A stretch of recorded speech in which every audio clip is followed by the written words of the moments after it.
Well, they ain't selling them, but GM is ready to make more of them, lots more. The automaker unveiling an all-electric version of its Chevy Spark this week. It is set to hit the road in 2013. Now, GM's other electric car, the Volt, not really charging its sales. Fewer than 4,000 moving this year.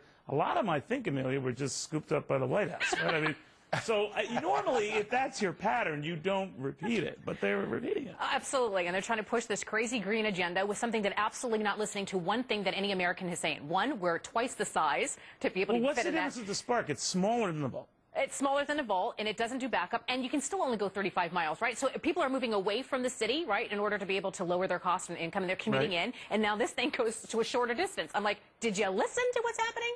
Well, Adam, again, it's your plot to destroy everything that's good in this country. Way to go, young man. What do you make of this? I'm just enjoying this conversation among all of us auto experts. I mean, we know what cars Americans want to drive. Well, I tell you what, Adam, you know, you're right. I'm especially not a car expert, but you know what? I know a stupid vehicle when I see one, and I know the American people respond to stupid vehicles when they see one. They're not buying this. Now, the Volt might make perfect sense. They're not buying it. They try to push it every which way. They can't sell it.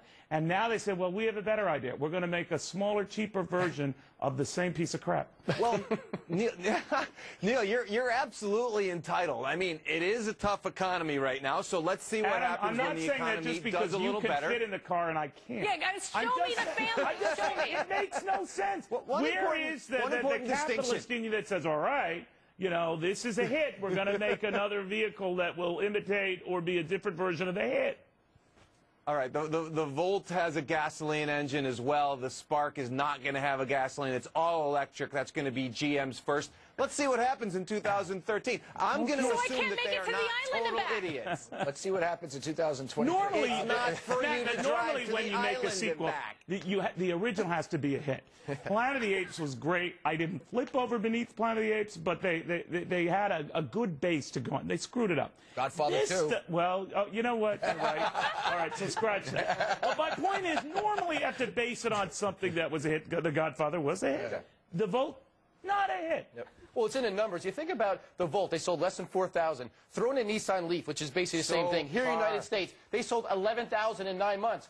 Last month alone... Did the Nissan Leaf have the same credit that the government gives you? Yes, the $7,500 credit. But listen, last month, 5,500 Suburbans were sold. So what is America telling you? We want big cars. Amelia's right. We want the big cars. Yeah, but they have hybrid Suburbans, right? You know what I love about this story? Despite all the brainwashing of the Obama administration on the green agendas, the mainstream media, corporate America. I used to work at Brand X, used to be owned by GE.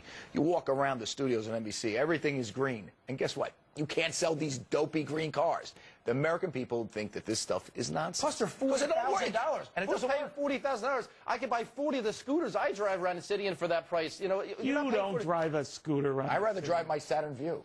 All right. $14,000. I guess my point is, and to your point, that jocularity had a serious edge to it, that the government can't make us want something. No. Right? No matter how much money they throw at it, no matter what kind of marketing campaign, no matter how good the speech is, the reality is I don't want it.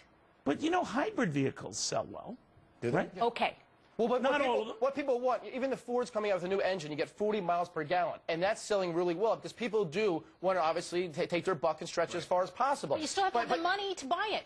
And that's the thing. You get the $7,500 tax break on some of these things. But if it's still $40,000, you're still shelling out $33,000 for a car that you don't really want. That's not practical. It's not a practical vehicle. I'm just still thinking of you at Brand X. Why you can't go back there. It was an interesting... I was a diversity hire. Yes, you were. Yes, you were. Now they have no Italians over there.